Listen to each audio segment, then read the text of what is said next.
বলেছিলাম যে এক জালিমের পতন ঘটেছে, আর এক জালিম যেন ক্ষমতায় না বসতে পারে। বিএনপির ভাইয়েরা আমাকে মাইন করছে যে এক জালিম শেখ হাসিনা, আর এক জালিম কি তাহলে খালেদা জিয়া? কি করছে আমার মাইন করছে। হুজুর বয়ান শেষে বলতেছে, হুজুর এটা আর একটা জালিম বলতে আপনি কাকে বুঝাইলেন?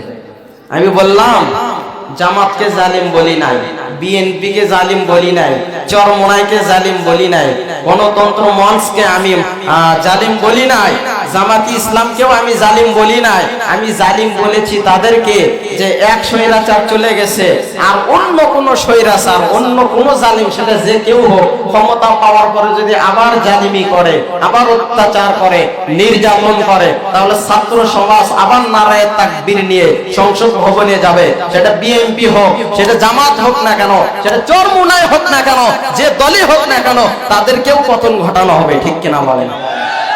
আমি এই কথাটাই বলেছিলাম। তোমরা আমাকে বলতেছে যে হুজুর জামাত তো আর জালিম না।